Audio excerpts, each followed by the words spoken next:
There are two things that should be mentioned before we start. This session is different. It's not intended to be lecture, and probably something close to seminar. But the intention is fundamentally different. It's not really just to receive things and listen to something which maybe might be interesting and provocative and go home. It's introduction to a different sequence from the whole standard of lectures and seminars as we know it. And because what we would like to do is meet regularly, so every second month or something there, with more kind of contribution of people who are doing something similar. And the similar is to come up with very concrete vision of what the European city, and I'm going to talk about European cities with obviously certain kind of links and annotations to the rest of the world.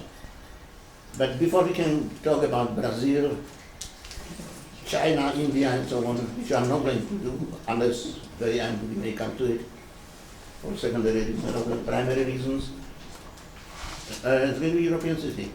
Because you know, it's very silly when you meet so many people around nowadays. They're doing brilliant housing in Hong Kong or in Singapore and so on, and never been to Padua, or doesn't know much what Italy is going to do, and what's happening there in 20s and 30s, and what Mussolini dream was about. So suddenly you don't realize you are in Singapore and you're doing Mussolini without knowing it. So it goes, so it goes. Anyway, so European city. And it's very difficult, but that's what makes it so provocatively nice, I would say. I like it. Because it's a territory that we need for the immediate coming years. You know, what we would like to do on a way which is, as far as possible, balanced, very carefully balanced and tough.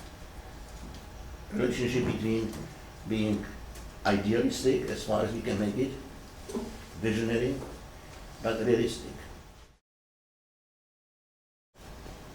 The first stage will be exploring possible realities, of which there are of course almost infinite. Comes a point where if you are smart enough, intelligent, know where to stop. And you start sort of looking at the second half of the problem, which is real possibilities. So from possible realities to real possibilities. And bringing those two together, I think, is the key. The rest, of course, is another story, you know, how you can handle it, how much skills you have, and so on and so forth. But, you know, that's normal. That's in every project. So that's number one.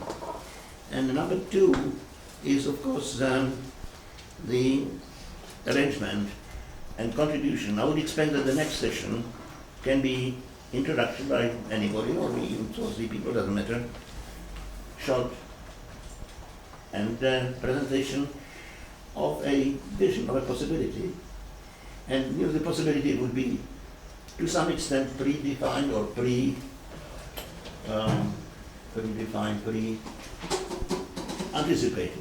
anticipated, so we can respond to it. Because quite frankly, we may end up, if you think about it yourself, and you take the current scene into consideration as a whole, you probably discover quite soon that there are 4 or 5, maybe, probably not necessarily more, at the beginning, territories, areas, clusters of questions, issues that can be, dealt with. And I end up myself today, for instance, just to give an example at the very end, it's going to be the question, how you deal with the problem of urbanity and suburbanity. And it's interesting, the problem is in between, isn't it?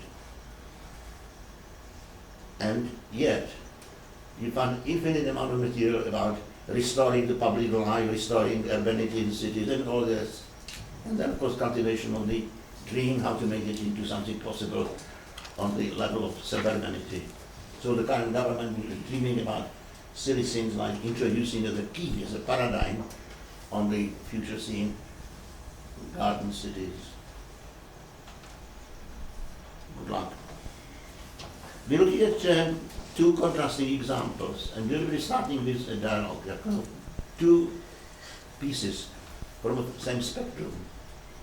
What we design and how we design. but again, in the very first sentence almost I would say, the notion of architecture and city is still completely confused in terms of believing. Most people, even very intelligent one, believe that architecture has something to do with the city. Well, I would say yes, but only something. And if you pretend, if you believe that once you do architectural pieces and you are okay at that field, you can do any kind of urban introduction or intervention, you are definitely on the wrong track. And it comes back probably to Renaissance. The Renaissance already begin to get it wrong. They believe that if you can do one piece, you can do a large piece. And city is a large building. Well, is it? If you believe that, you can believe anything. So they believe that, you see, and they follow that line. So of course, what happens is that you don't have a sense on which you can possibly be responsible for any kind of scale you're dealing with. So you're doing infill building somewhere in a very tough surroundings, fine. But then you're doing a piece for 35,000 people somewhere on a open green land. And you don't see there's a problem, there's a kind of difference. All right, so that's really kind of opening the question. Because cities, of course, not only is it different in scale, different complexity, etc., but it's also different in terms of the level of reality on which it takes place and how it is coming to existence. City has not the same source, only to a limited extent, but that wouldn't take it very far. So, city in that case has to be taken really from a different angle and then on a different level. The level actually is not that terribly difficult for us to understand. I'm sure that most of you, doesn't matter what kind of schools you come from. The little, at least, that I remember hearing in every school almost, that architecture has something to do also with culture, isn't it? So architecture is a culture enterprise. It's fine. We all agree. And you say that architecture is something tangible. That's fine. But where is culture? Culture is not tangible. Where is culture?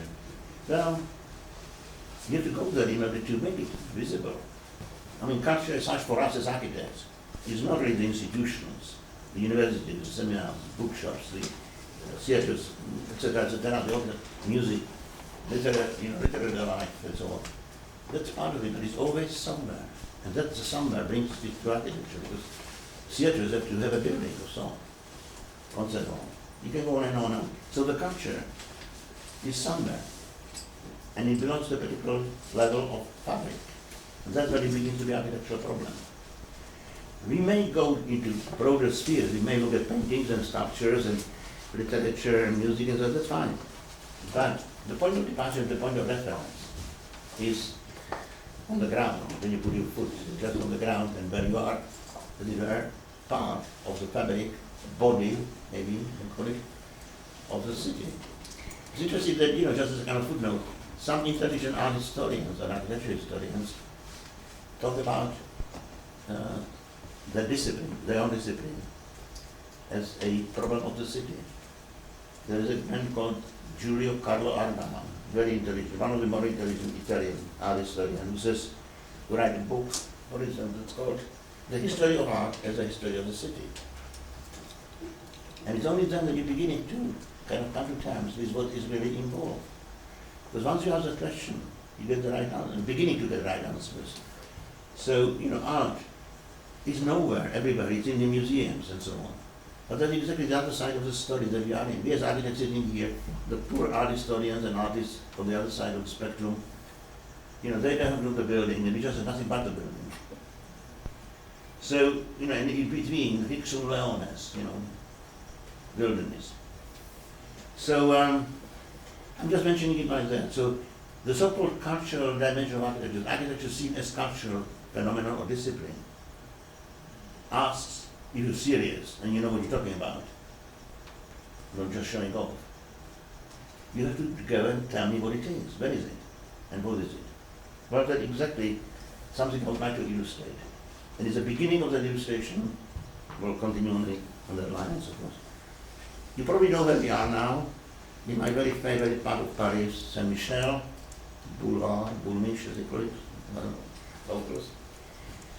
And you look at it, and what do you think? It looks like 18th century. Suppose that you know nothing about history. First time in Paris, and you just look at that stuff. What time is it? Has it been built all in one go by one developer, one company, or a small group of architects or individual architects? None of that. None of that. Dozens of architects, and 3/4 of them we don't know by name and never were because they're just anonymous. Some of them were kind of architects who were basically working in builders' offices. So they did job working drawings and so on. It was very school. And they didn't do architecture in proper sense or explicit.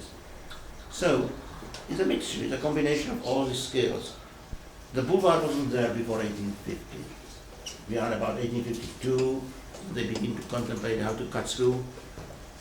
And we are now moving into a territory where, as you look at it now, open mind and open eye, you can see quite clearly that what you're doing is layered valve. The valve which obviously comes out as series of sequence of buildings. But the buildings are almost like a transparent wall into a vault. And the vault has a commercial level, very rich, on the ground floor, which goes from bookshops to agencies and patisseries and so on and so forth.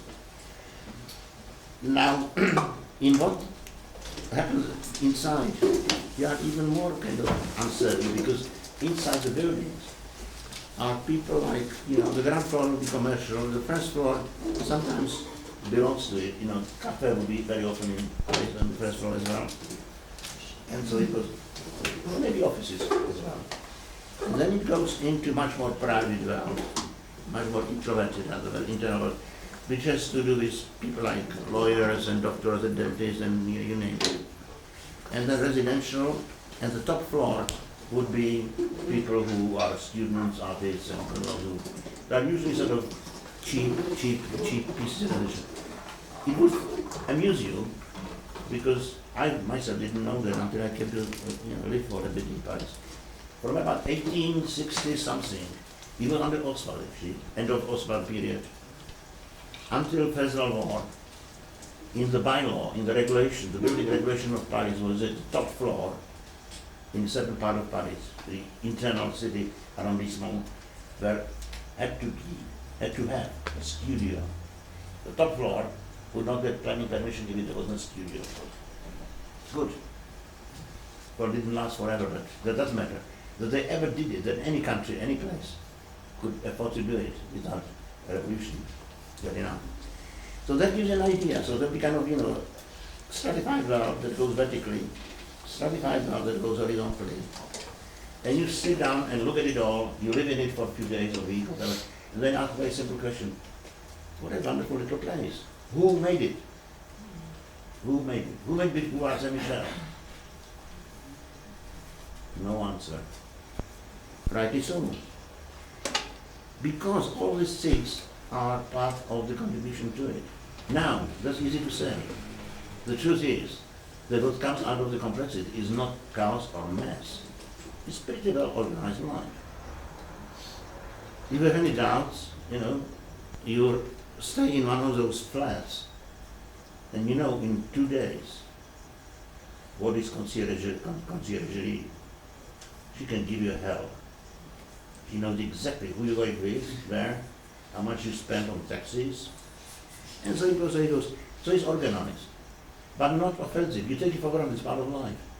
You have your relationship with your butcher, with your patisserie, with your whatever, they bring things in well before Waitrose. They've been delivering things to houses and so forth and so on. Just to give you a very amusing, and I'm not going to continue because it's, the complexity is too much. Still, almost to the end of the century, 19th century, they didn't have bathrooms in the houses. French. And they didn't need it. A lot of colony. But they have special industry. The bathroom was mobile. There was a small group, usually young people, who were carrying out the bath tube. It was made out of zinc, so it was light. and two little boys carrying cans with very hot water, sometimes high up to 7th, 4th floor. They produced the bathroom, when it was over, paid a little bit, next one. So that illustrates, the metabolism and the kind of spontaneous almost way of coming to terms with particular conditions and way of life. Obviously, it starts changing, when it comes to the turn of the century. The Belle Epoque in Paris particularly is a radical change. A lot of things happening.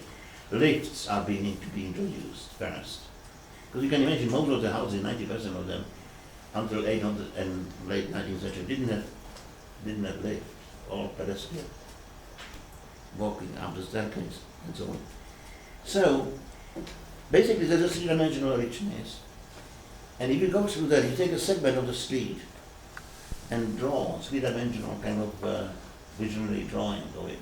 Where things are, what they're doing, how they do.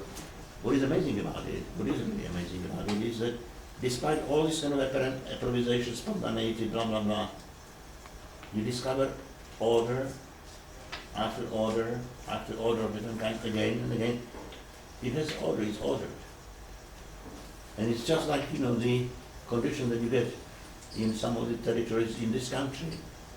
The constitutions for many places, institutions, but they're not written down. When we came to Cambridge, I said, what I'm supposed to do, what kind of lecture, what kind of this, what kind of that, when I'm supposed to exert. Don't bother, don't worry, just keep going, you will learn as you go. So we did. And it's probably one of those, because it's a kind of concrete thing that cannot be substituted by anything written down. Simple as that, very much.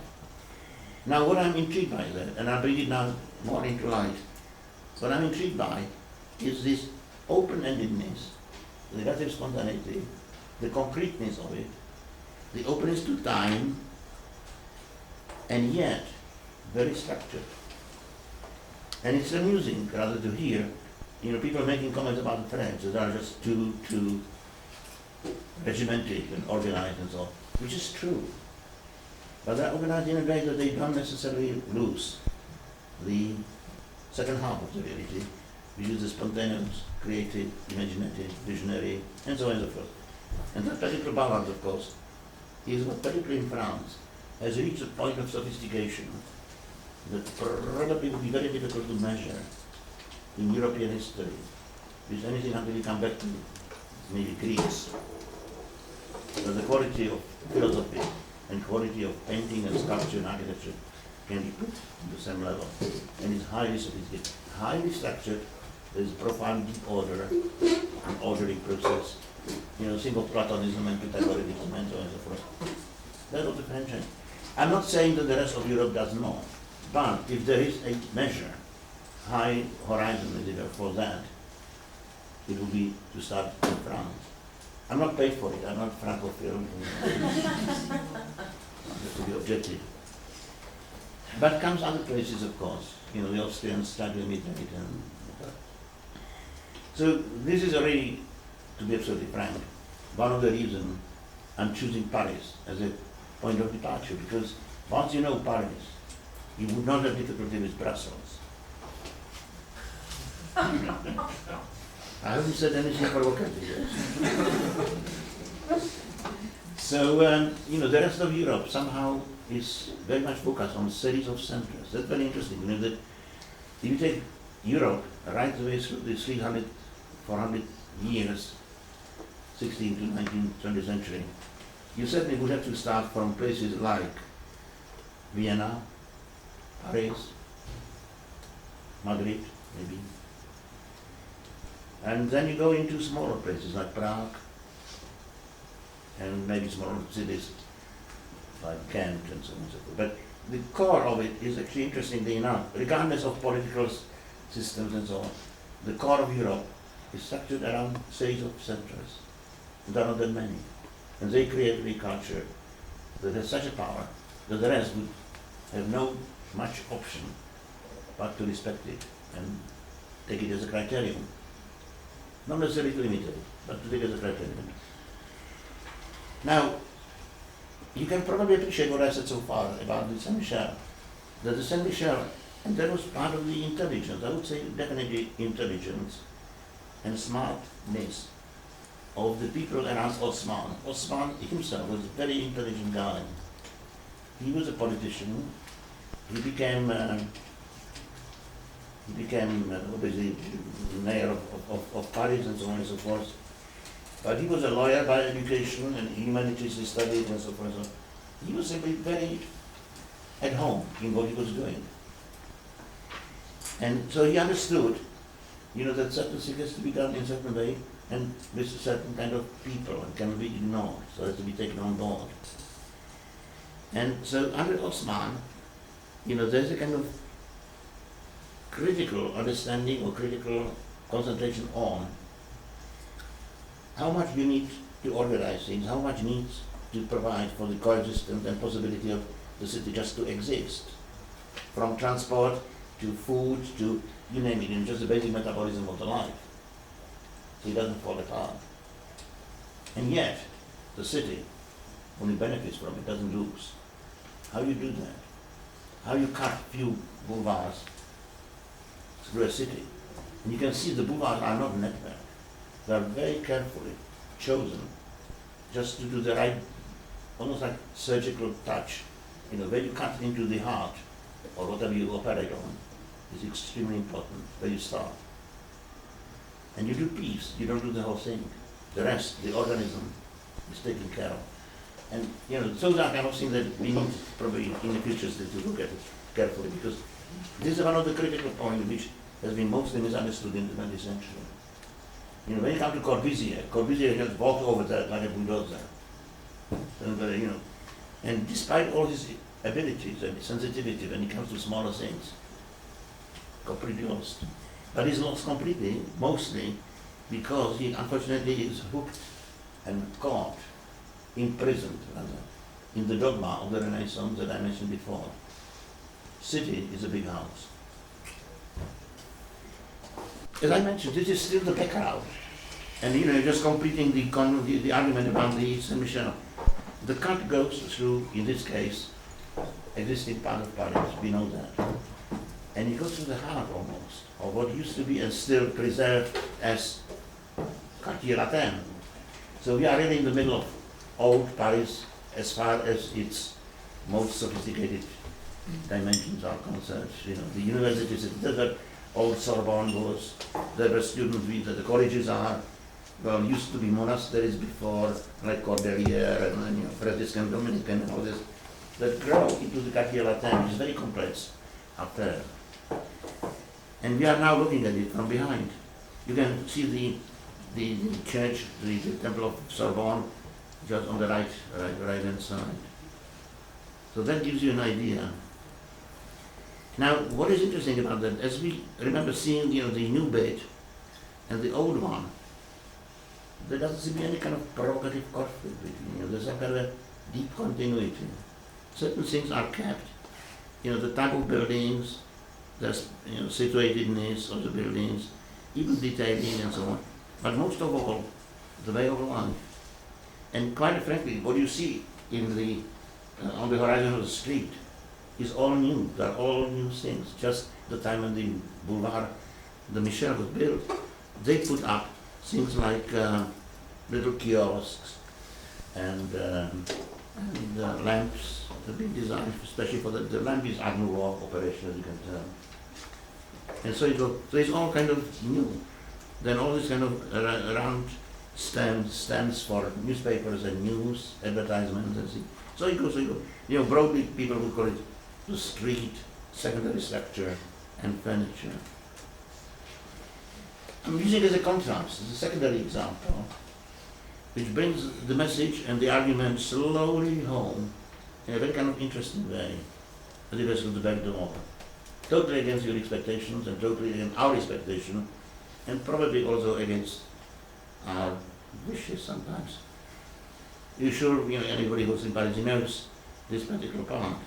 Sequence that starts somewhere, for the purpose of my argument now, somewhere around Louvre, goes to the inner courtyards of Louvre, Carousel territory, continues as Tuileries, that becomes eventually Park, Tuileries, culminates in the middle. We will see all that in detail, but culminates in Place Concorde, and the Concorde continues further on the axis as Champs-Élysées, comes to Arc de Triomphe at the top, and in the last decade has been extended through, well, after the war, into La Défense, and goes into Nancy and beyond, goes into Nanterre, University of Paris as well as there, and this new final silly whatever frame, I want to call it, it's not an arch, it's called arch, but arc, but it's just a big, huge frame, like a theatrical completion of the sequence. Now, what interests us is just very few things selectively. Look at that and tell me now, when it was built, if you don't know anything about it, you say, there must have been something like Philadelphia, the group of planners, wasn't it? It's very clever. I mean, this is a piece, very coherent piece of planning. So it's definitely convincing that it looks like a homogeneous piece coming out of one office or one group of people and so on and so forth. And yet what we're looking at is probably more than 500-600 years old. The critical section would be 16, 17, 18, 19, 20th century, and 21st century, well, maybe part of it.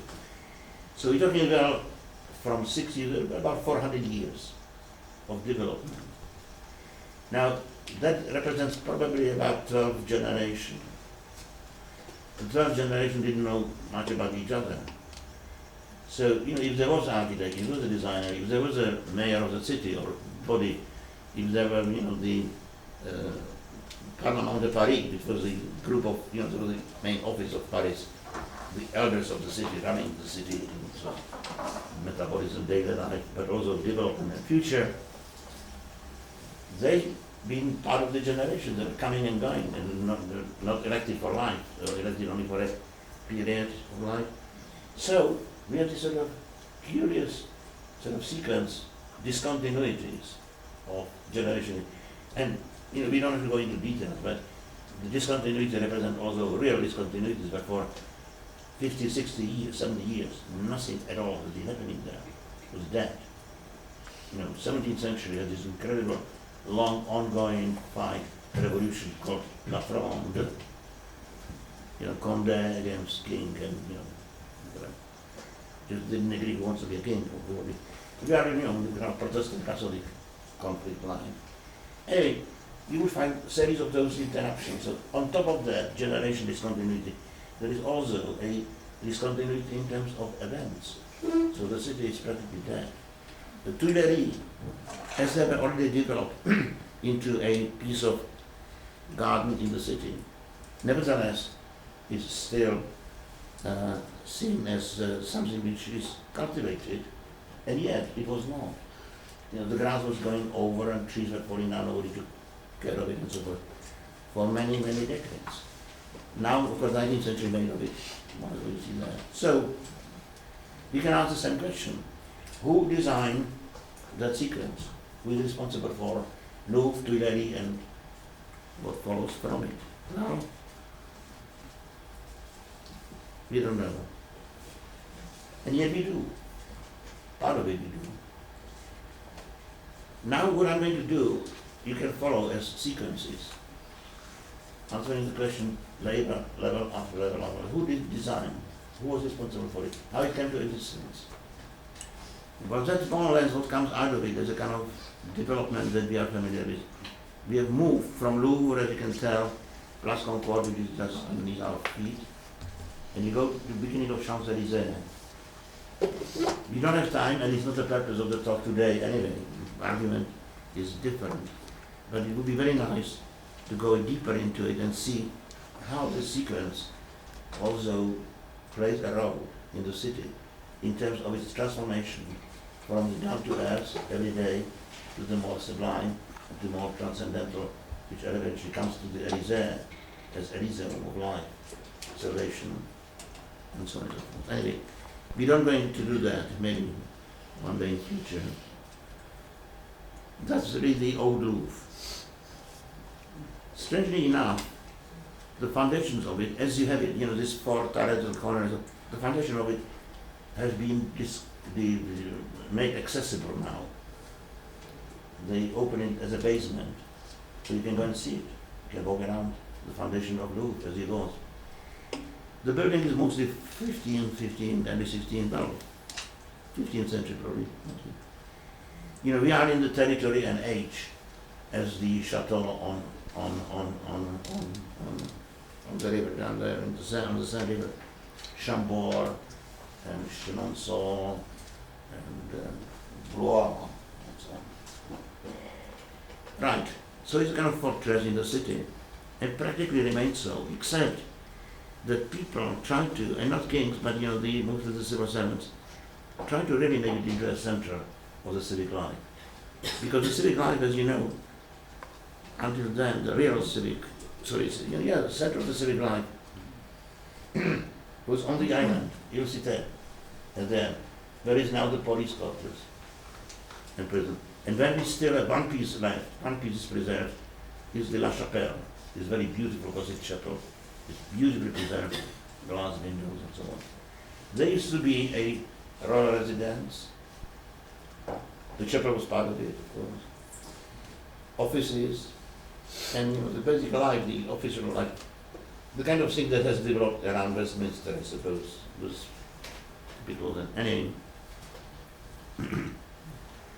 the Louvre, when it started developing in the 16th century, they started making it really into almost habitable thing, but mostly filled with galleries and things like that. It was practically built over. It was just like a village. People had the streets and animals in it and all the rest. It was just like an ordinary piece of normal medieval city. The only thing which came out of it is along the river is a huge long gallery. One of the kings was very worried about uprisings and so on. Tried to make a secret, decent escape from the city out. So he creates a grand gallery because just behind here, at that point, was the wall of the city. So he goes with the gallery across the wall out into the country. And that created the condition for the finalizing of the whole piece, this Palais des Tuileries, and that's where the term comes from. That was built by, I don't know if all these things make any difference to you, but it was Philibert Delors, quite a good architect, late 16th century, eventually occupied and made known by Marie Medici. So the Louvre, what is it now? At this stage, it's developing as a political affair. It has something to do with the life of Paris, but very limited actually. Some of the offices there, but not that many. But gradually it begins to be open because of the scale and because of the arrangement, open to the life of the rest of Paris, and other ingredients start coming into it. And we'll see them in a second. So now we go into, well, that will be probably a picture somewhere around 1860, 1870, because 1872, the Palais Tuileries had been burned down in the period of revolution. And it was so bad that they decided not to restore it, just take it down. So it's gone. So it is from now, from that time on, that it's open to the garden. So the garden beginning to be a different affair now. The Tuileries beginning to be treated now as public garden, not as part of the palais, an internal affair, but as an external affair, as something which is part of the city. What you also would see, and that will be interesting for us to comment on, that there is a gradually, step after step, as this develops in a sequence towards Archeon, it also develops back right down to the point where it ends up at Place Bastille. So from Place Bastille, you can say, there's a kind of link that is still produced by that series of interventions from Place Bastille to Place Concorde. And that's Paris nowadays probably most visible in terms of its explicit physiognomy. Now that gives you another kind of idea, very much sort of restored for the modern view. That's how we would appreciate and see it. As you can tell, of course, we're looking from the roof, how it's open now. The carousel is a triumphal arch. That's an Napoleonic contribution. And it's carousel because this was the place. It was like an extension of the courtyard, the main courtyard, into a very symbolic space for horse ballet. The horse ballet was in that time incredibly important. The French particularly dominated in Europe. And it was like a ballet, but the ballet was written down as a ritual. The court was represented there, the king of course, and the ballet was structured as a movement of planets and so on. So it was mythologically, astrologically structured event that has something to do with the metabolism and everyday life also eventually of the city, as I say. So that particular game, the horses on, in dance are called carousel. Napoleon turned it into a triumphal arch. That speaks for itself, doesn't it? I mean, those changes in their nature are quite better studied. So he made an arch through which you can occasionally walk your army and be famous. Okay, next one. What is interesting about that is how the space is structured, and I'm trying to bring it home using series of elements. Because if you go to the garden now, what you have is a sequence that comes from a very explicitly public complex called Louvre. So you get it very well. Now you open into the garden, so you go through something which is still on the ground level, horizontally, very kind of explicitly structured. Here is the geometries and so on. But then it comes to a square, the city square. Then it comes into a boulevard, and the boulevard is structured very much like a kind of processional route, and we are on the Champs-Élysées, moving to the culminating point at the Étoile. But the Triumph sits on the top of the hill, and it's Étoile. That's very complicated, that's the way it culminates. And Étoile, as you obviously know what it is, Étoile is heaven. Now, that's easy, but the scale of it is quite tough. And how they did it is very, very ingenious. The structuring of that space, call it, is done as a open movement of people. Great freedom, you can move through the park in a very different way than you would through gardens. The footpaths are not necessarily, there are territories, there are theatres. Theatres around fountains, around particular enclosure, semi-enclosure and so on. Now what is interesting about that is that you get movement of people, and suddenly you get sculpture. The sculpture actually are not that terrific, but it's not important. The role of the sculpture is not really to be very important individual pieces, genius of product of art. They are just there mostly because of the transformation of the space. The people are now reproduced on a different scale, much higher, but to their scale, on a different scale, on a higher scale. And the tree is the highest piece. So you're going from your own experience to the sculpture, which is already silent, creating the transition, moves you towards the scale of the tree. The tree eventually creates a whole sequence along the edge and establishes boundary. And with that are measured against the buildings which are behind on the Rivoli. So you take a section, you get human beings, sculpture, trees, and the building and its size on the Rivoli. And it varies both ways, so you have kind of mutual reciprocity or resonance.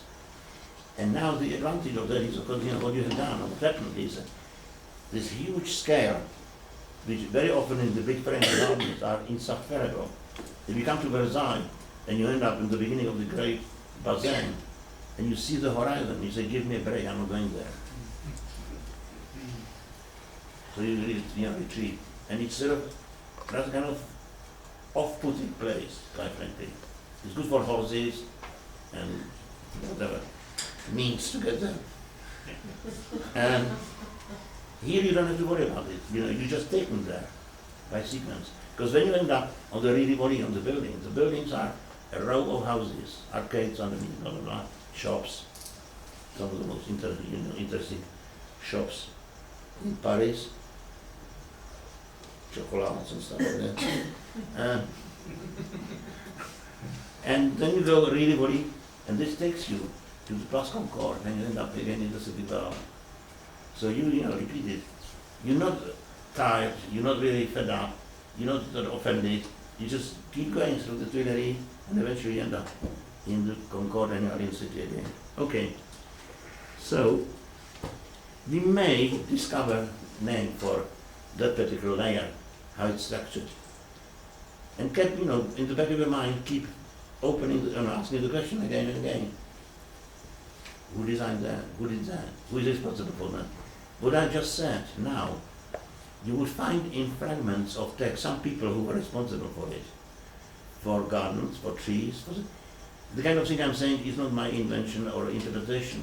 The link between the figure, human being, and figure, and its role in the garden, and the role of the figure in relation to the trees, and whatever it grows around, and then to the surrounding of the garden, its boundary, and its fabric, eventually, and the fabric of the city that comes close to the apex of the garden. Those are all things the people who were working there are aware of it.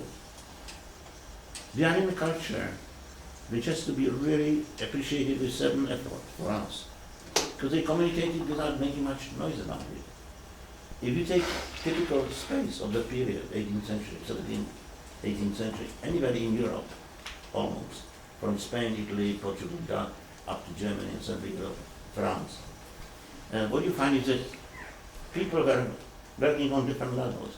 They were working in one building, one path, or one church, or one monumental building, whatever, one building. And there will be at least 2 or 3, mostly 3 different professions.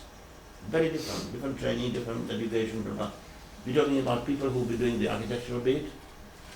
Then there are people who were doing sculpture and stucco. When it was done, the painters came and did frescoes into it. There will be still people somewhere hidden behind the scene who formulated the program, what should be the content of it, what kind of frescoes you're painting on the ceiling. And they'll be working, without any fuss. And also with discontinuity, and yet, in the discontinuity, preserving continuity. But I can now introduce a term that we need.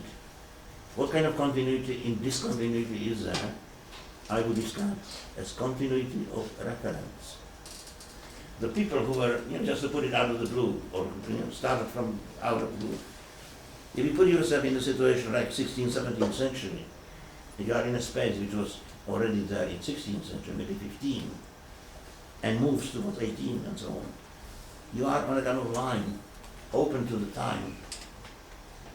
And what happens there is that you are not sort of, as it were, fixed to some kind of a style or something.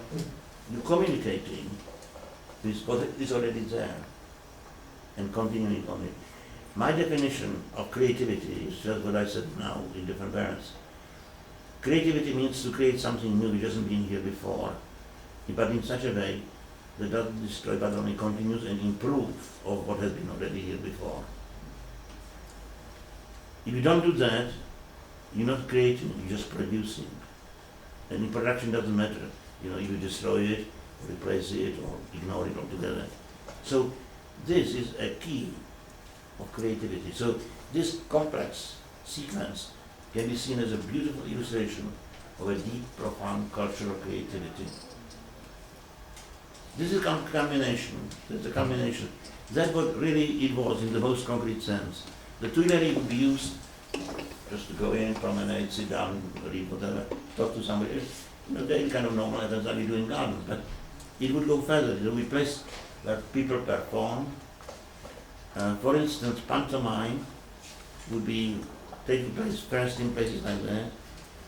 In later times, late 18th, mostly during the 19th century, the garden would be used very regularly for a huge scale, in terms of a number of people coming, open music, performances and dance. If you put it to that sort of level, or we start from that level, you have this most intimate, introverted, personal experience of a huge space, which in scale is monstrous. And yet, You got other people next door, they suffer the same problem. The people further up, sculptures, trees, and then comes the body and so on. And all takes it into its sequence. Over relatively very large scale, still preserving maybe something of the music, maybe even the poetry, or those meetings, in the theatres. Theatrical performances in the park and so on. So that's very complex. Now that would illustrate also what we mean very often when we're talking and people with great ease, without saying the second sentence, what they mean about urban gardens. What is urban garden? What makes it urban? Well, the degree of sharing, the degree of continuity of reference or continuity of references. So that's where the Tuileries comes in. Now we're coming to the middle, and the middle is a bizarre thing. It suddenly becomes square. Place Concorde is a square. But there's no building inside, there's nothing around. There's just trees, sculptures, stone, bit of fountain and water, and obelisk eventually in the middle. So what is it beginning with? There are a few buildings on the side of the city, but the square itself, as if is detached from it, it's just sort of interruption of the garden, transformation of the garden, urban garden, into urban space, into civic space, eventually to continue again as something which is elevated to a different level, as a garden of different kind. That's the Élysée. That's the garden which is, as they were anointed by the beauties of urban life, and goes into further level. So the Élysée would have a criteria what should be, or could be, and could not be there. You can, and they did, in 19th century already late, produce a permanent building for theatres, purpose-built theatre building, concert room is there. And then, I can only touch on it without going into it, the first world exhibitions was there. We're talking about the 1855, trying to come as quickly on the scene as the Brits did with their big exhibition, Hyde Park and so on. And this is a time, of course, where the avant-garde and strictly modern, Paris and modern culture in Europe actually comes officially on the scene. We're talking about paintings, particularly Courbet is exhibiting the pavilions at the entry on the Areal. We're talking about people like Manet. Manet is this well, that's his painting. We're talking about literature, music, and of course, eventually architecture comes into it. What is left of it, of course, is these very sad two pieces, Grand and Petit Palais. So you have this big exhibition occasionally. So we are on the transitional stage. We're giving goodbye to Tuileries and moving into Concorde. And the Concorde would definitely speak for itself. That's where we are with Concorde. It ends up in a canal, kind of transverse piece, a bit of water there, sculpture. But basically the link between the gardens and the square is just the little bridge. Takes you there. And you're moving around like a roundabout. Mind you, we have to go through at least 2 or 3 modifications of it, so it's not really what it is absolutely now today, because they had to modify it. The arrangement that was there at the beginning was wonderful, but it was for a very slow traffic, and it was for walking around and all that. That had been changed, so it's not as it is now, but still. Now, what has been built around, and that's a continuation of the really what it culminates here, and culminates in 2 buildings, which are civic buildings. They're ministries of agriculture, ministries of something. And they open in that sequence here, that way, across the bridge. So, Place Concorde, Pont Concorde, and then on the other side, buildings that we're going to see in a minute. So you can see that in the same space, suddenly, you can, as it were, move in and do your own thing. And we had already seen transformation like that twice. you're going from the city, from the ritual side, you're going from that into the garden becomes park, the park, because we didn't talk much about details, the difference between gardens that I would make and park, or landscape eventually garden, sometimes it's called, is quite fundamental.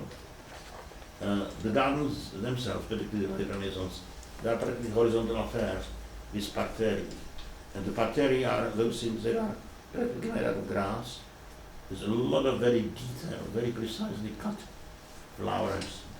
They're not flower beds, they're flowers practically, like goblins. And those things, in the current literature, you refer to the imitation of trees and paradisiac landscape. And paradisiac landscape is a pavilion. So it's a reflection of what's happening in heaven, is happening now here. So the paradisiac treatment of the parterre is the key to understand, French, not just French, but primarily French garden on the parterre level. There's only one segment of the garden, usually.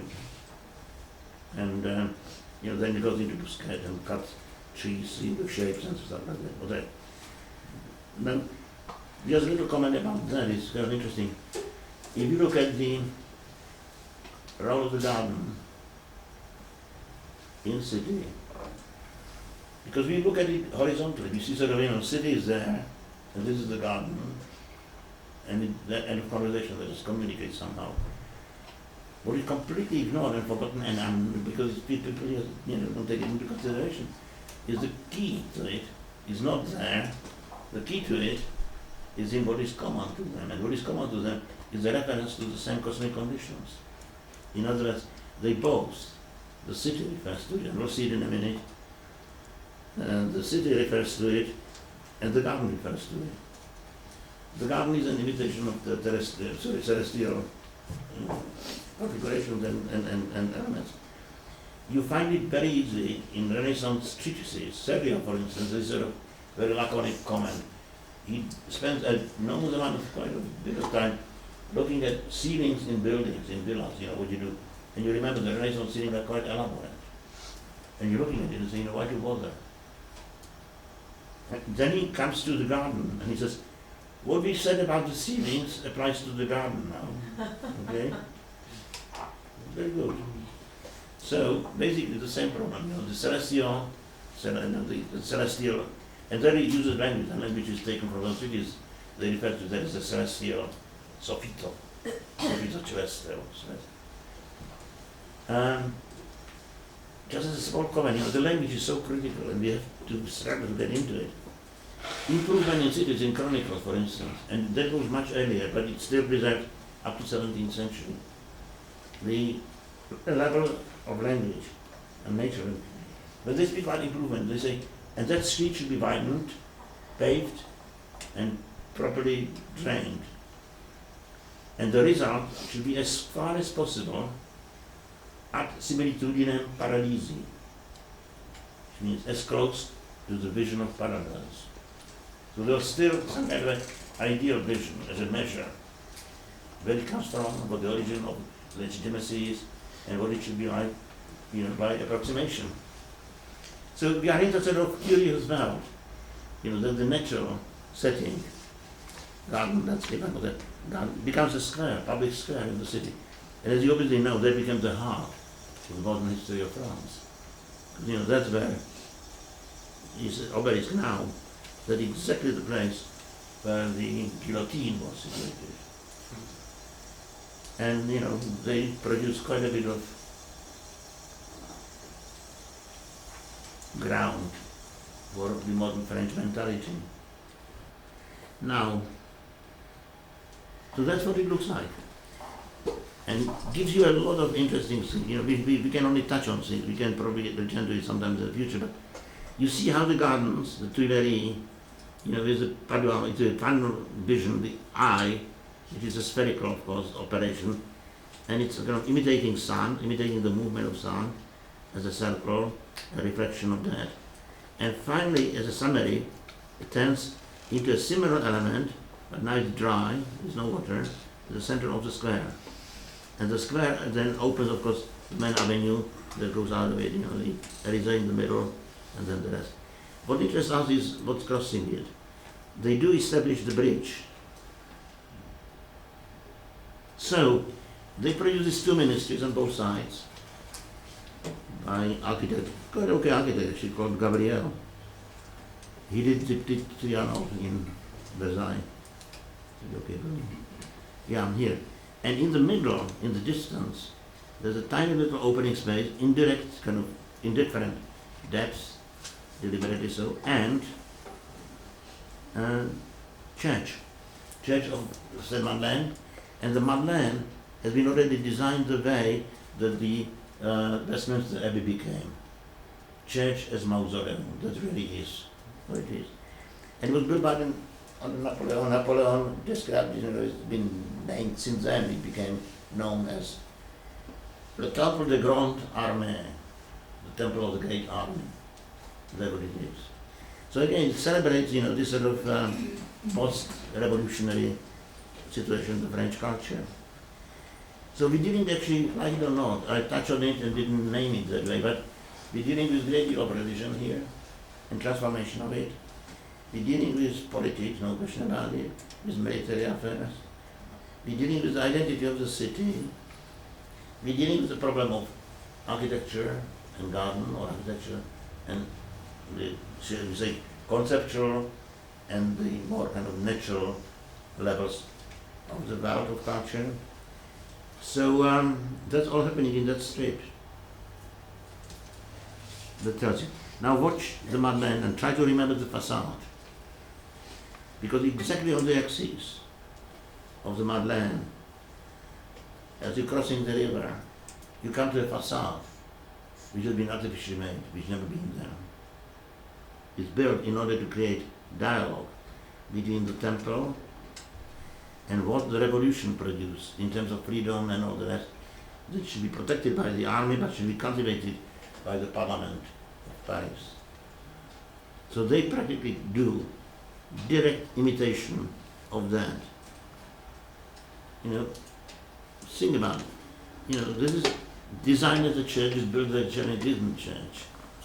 The other side was designed as a palais and become eventually parliament, but it wasn't designed as a parliament, it became a parliament. So suddenly you're creating situation artificially. You can create the culture as you wish almost. The freedom suddenly is very different from tradition. And yet, your intervention becomes somehow built on the foundation of the tradition and as if it was the continuation of it. It creates the illusion that you're responsible. It's all happening because of the culture, which is already there. It's pushing it that way. Okay. Now here you have the concrete situation across the river. As you cross the river, you hit the facade of the existing building. That was there since about very late 17th century, early 18th. It's a typical palais. It's called Palais Bourbon, so it belongs to the royal family.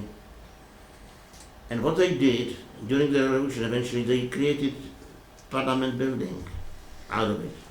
You can see the auditorium and the Parliament room, but behind there was a plain wall.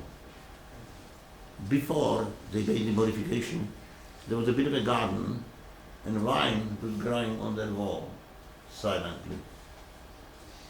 Now they made a facade.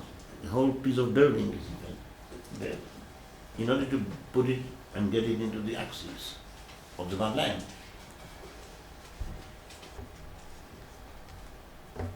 And Sesam, Assemblée Nationale. It's a very, relatively speaking, artificial stuff. You're building it from tradition. You do your best to continue as if the tradition is not dead. And yet you're creating something which is quite new. That has affected the culture as a whole. Here it is, visible in the architectural kind of bit of a caricature of history. But that is in many things very important and one of the very influential because so popular. There was the same phenomenon in theatre. And in theatre, suddenly a new problem arises. It changes the nature of theatre, establishes modern theatre as modern theatre. We do not realize that performances of any kind, theatre in particular, and music even more, was never reproduced twice. That sounds very strange. If you perform Macbeth, that's about it for the season. You don't do it twice in a week, 3 times, 4, 5 times. It's unheard of. And music has been always produced for a particular purpose, for a particular event. Weddings, deaths, you name it, or somebody's appointed. The music was always done for a particular purpose. So that changes. And when it comes into the middle class culture, the theatre is not performed just in the aristocratic residences or in restaurants and pubs somewhere for the lower class. It becomes an institution of its own. Theatre becomes a phenomenon which begins to have its own fabric. There are very few, if you go through Europe, there are very few theatres before 1800. Late 18th century has first time start producing theatres. And then it grows like mushrooms. But there are very few theatres. But it becomes a very popular part of culture. The theatre becomes probably as overwhelming and powerful as television is for us today. Well, not for me, but for us. So now the problem begins. There's a problem. Because you are brilliant performer. I mean, some of the actors we know from different sources, they're just brilliant geniuses. I mean, Molière was not just a writer. He was 80% an actor, and he wrote. And he was apparently absolutely stunningly good. And so it goes. Good actors, but you don't now perform once for a purpose. You perform 5 times in a sequence. During the season you perform your Macbeth 50 times. And some of the actors start saying, now what am I going to do? In one of your plays I'm supposed to die. And during the week you performing ask me to 5 times. Am I supposed to die 5 times? There are only 2 options. Either I don't take it seriously as a joke, and I don't feel anything, death or not death, doesn't matter. Or I take it seriously, then I am myself dead. So, the answer was the Battle of the Books, as well, continuation of it, modern, new and so on. And it was called eventually a paradox of the actor. French writer and philosopher and literati called Denis Diderot, who apart from everything else, is also responsible for the main part and for the organization of the French Cyclopedia. He wrote a booklet which is called The Paradox of an Actor. And it's about mask. So the conclusion was, yes, you are serious, but you build it into a mask which you can take off and put on, and you don't necessarily believe in it. Therefore, that protects you against exhaustion and death. So the phenomenon of mask suddenly begins to be a dominating dimension of modern culture. And you have it in Restoration. People have no problem to imitate Gothic. That was unheard of before. You don't do that. So imitation is altogether, all the spectrum of phenomena becomes mask. So the culture becomes like a kind of masquerade, mask. And that's really the territory in which we are now. So the city and the culture, because we're saying, city is the cultural framework of architecture. The city becomes, to a great extent, a mask for architecture. Protects it against meaninglessness. And what comes out of it, of course, is the phenomenon of boulevard. I'm mentioning that before we go to the Champs-Élysées, because the Champs-Élysées is a combination in many different ways of what we have been through.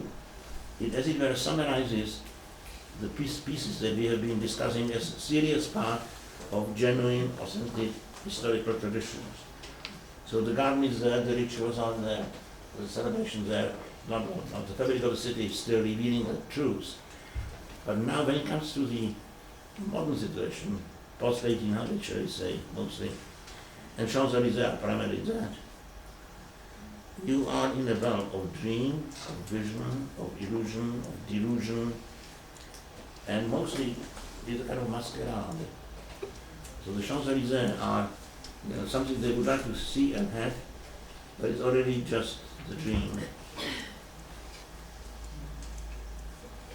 So now, boulevard.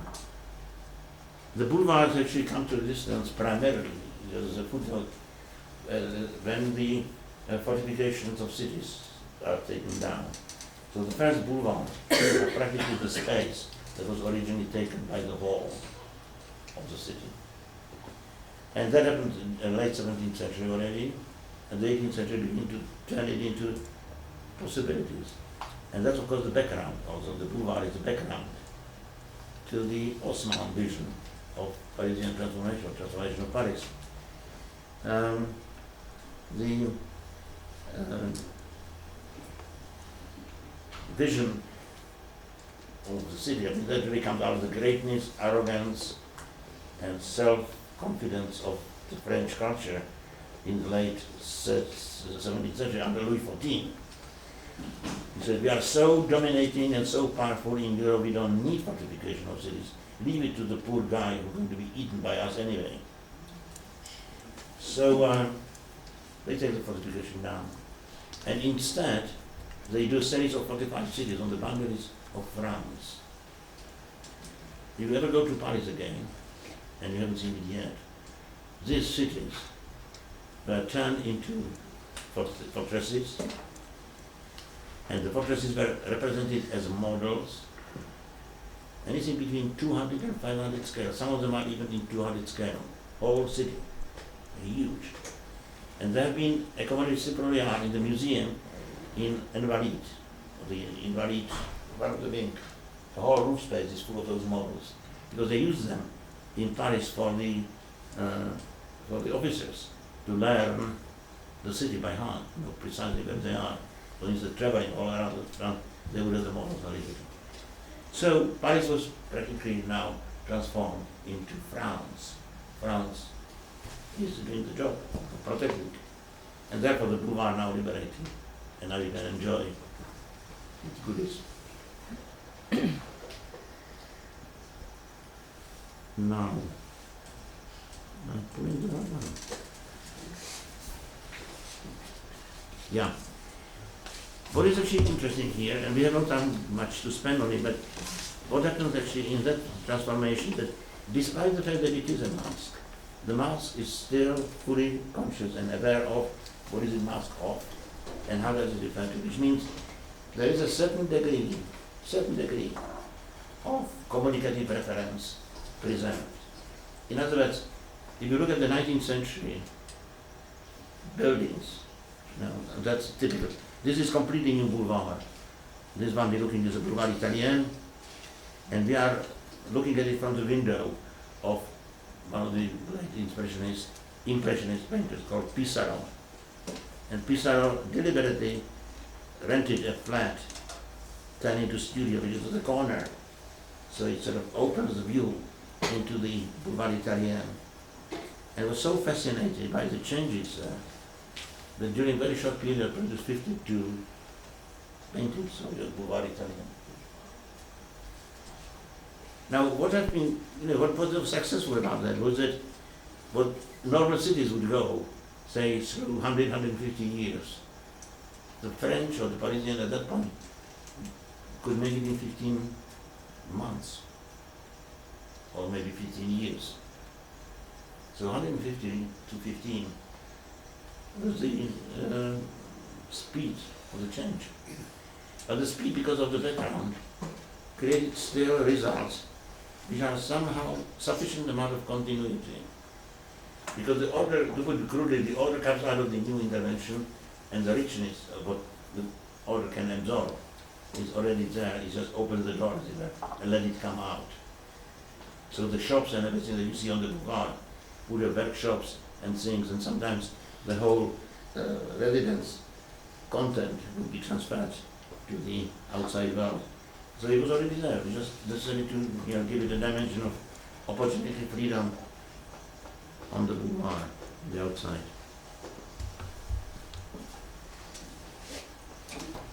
Now those are interesting moments. The French street, and that's really where the modern culture, French culture really is to be situated and characterized, is a place where you are situated, it's your culture. When it comes to visibility, it begins to be part of the sharing, so that's very, very much important part of the urbanity of Paris. But if you know a little bit about them, you spend a bit of time and you go more often to one of the cafes, Flore, Demago, you discover that there are people sitting there that you're seeing already almost every second day. Because you go to French cafe to see what's going on. You're part of the urbanity and the richness of life. But you are there also to be seen. So this sort of mutual game, the mask, and the very reciprocity from inside to outside. Performing, to perform and be seen as performing. So that's very much, the Parisian scene. Of course, what is still very powerful about it is the continuity. No question, you find it better where. The continuity of reference. And I would say even deeper, some kind of special, well, in this case, specific communicative movement that take place between the fabric, the language, the rituals, the events, and the way of life, eventually.